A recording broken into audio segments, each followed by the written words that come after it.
Hello, grade 11! Welcome back to the channel. Since malapit na ang inyong summative test number 2 sa GenSci, then this video is exactly what you need. Sa quiz reviewer na to, babalikan natin ang mga most important concepts tungkol sa physics of fluids, utilization of electricity, at light and sound. So, ihanda na ang inyong notebook at ballpen. Stay focused at tingnan natin kung handa ka na bang maka-high score sa summative test number 2. So, let's get started. Question number 1. It states that an object immersed in a fluid experiences an upward buoyant force equal to the weight of the fluid displaced. Letter A, Pascal's principle. Letter B, Archimedes' principle. Letter C, Bernoulli's principle. Letter D, Newton's law. Select the letter of the correct answer.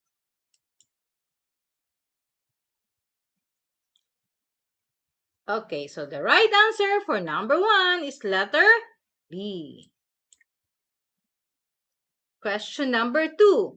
This upward force acts on an object submerged in a liquid or gas. Letter A, frictional force. Letter B, gravitational force. Letter C, buoyant force. Letter D, centripetal. Choose the letter of the correct answer. The right answer for number 2 is letter C, buoyant force. Question number 3. This property is defined as the amount of mass contained in a given volume. Letter A, pressure. Letter B, viscosity. Letter C, density. Letter D, elasticity. Choose the letter of the correct answer. The right answer for number 3 is letter C, density.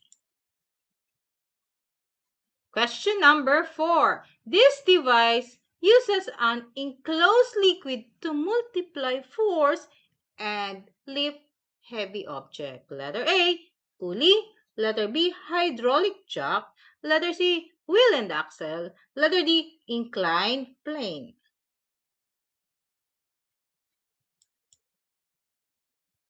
Right answer is letter B, hydraulic jack. Question number 5. This principle states that pressure applied to a confined fluid is transmitted equally in all directions. So letter A, Pascal's principle. Letter B, Archimedes' principle. Letter C, Bernoulli's principle. Letter D, Hooke's law. The right answer is letter A, Pascal's principle. Question number 6. Which situation is the best example of Archimedes' principle? Letter A, a cargo ship floats because displaced water provides an upward buoyant force. Letter B, a bicycle moves faster because friction between tires and pavement increases. Letter C, a crane lifts steel beams by increasing the tension in supporting cables. Letter D, a wind turbine rotates because moving air transfers kinetic energy to blades. Okay, so analyze carefully and then select the letter of the correct answer.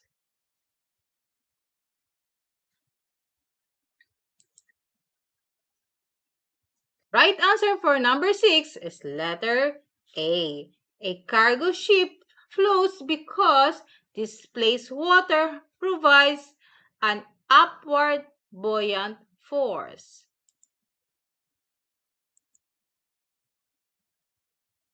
So this is question number 7. Letter number 7 question. Which household device mainly applies Pascal's principle? Letter A, hydraulic bottle jack used for lifting a vehicle during tire replacement. Letter B, plastic funnel used to pour cooking oil into a narrow bottle. Letter C, metal wheelbarrow used for transporting heavy gardening materials. Letter D, measuring cup used for determining the volume of cooking ingredients. Analyze carefully. Okay. So the right answer for number 7 is letter A. Question number 8. A car repair shop uses a hydraulic lift to raise a vehicle with minimal effort. Which principle best explains why the lift works? So letter A, pressure applied to an enclosed fluid is transmitted equally throughout the fluid. Letter B, the density of a fluid increases as more force is applied to the surface. Letter C, the buoyant force of an object always equals its total weight in the air.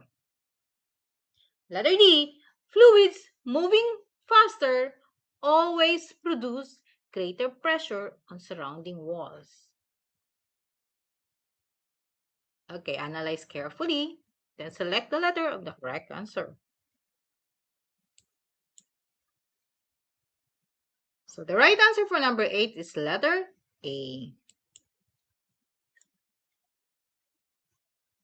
Question number 9.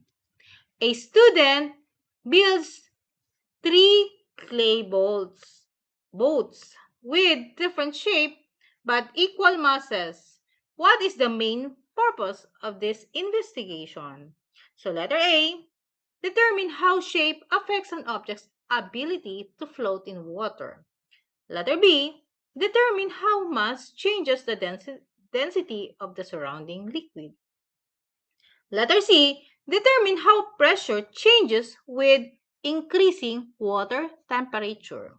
Letter D, determine how buoyant force depends only on the object's color.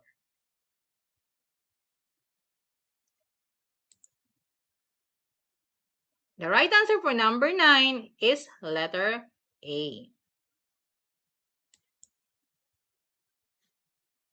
Question number 10.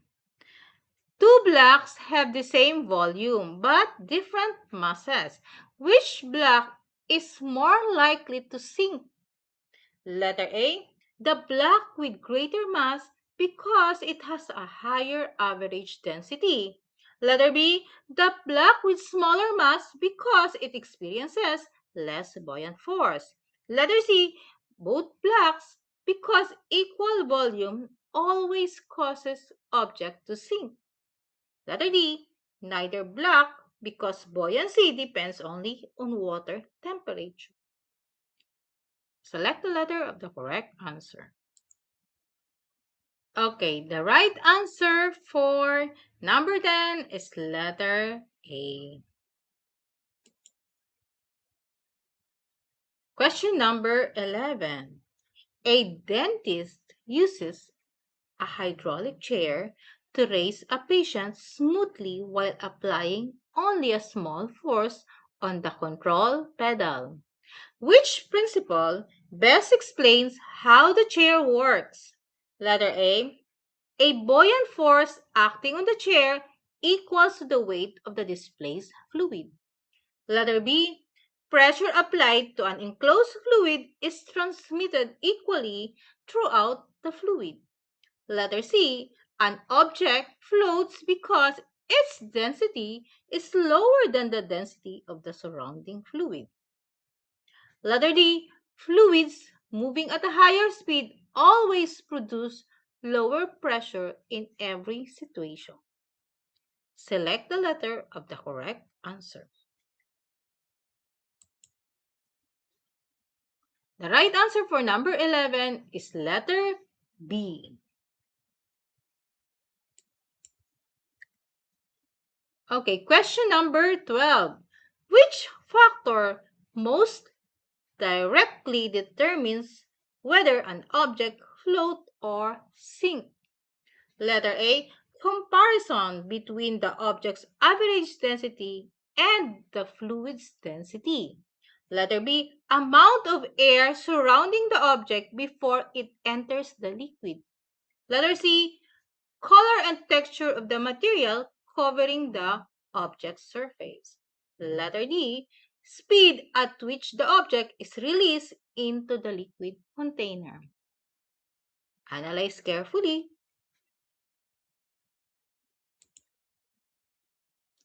Okay, the right answer for number 12 is letter A. Question number 13. Which transportation technology primarily depends on buoyancy? Letter A, electric train moving along elevated railways. Letter B, should be letter B, delivery truck transporting goods between cities. And letter C, passenger ferry carrying people across a river. Letter D, cable car traveling across a mountain valley. So select the letter of the correct answer.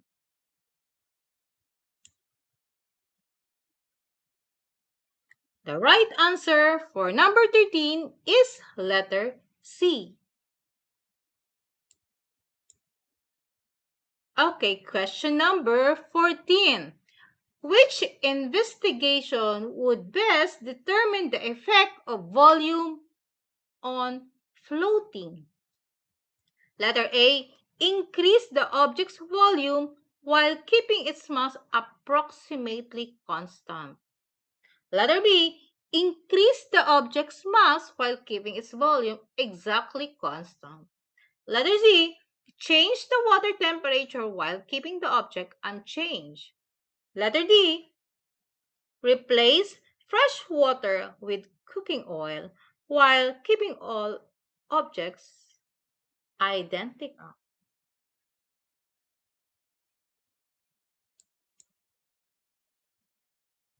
The right answer for number 14 is letter A. Question number 15. This is the last question for part 1. Which statement correctly compares Pascal's principles and Archimedes' principle?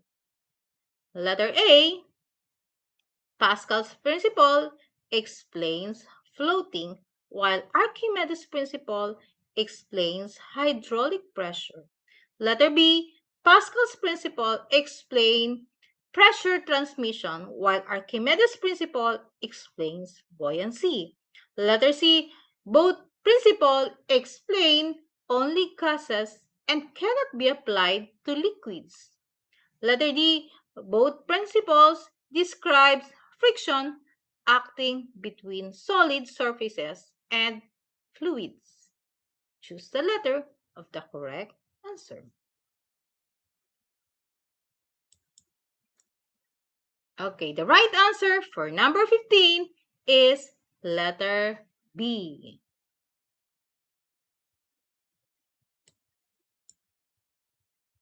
Okay, before we continue our quiz reviewer, can we ask you a small favor? If you're finding this video helpful, please give it a like. And if you haven't subscribed yet, don't forget to hit the subscribe button. Maraming salamat. Now, let's continue. Part 2, Utilization of Electricity. So this part will be continued on the next video.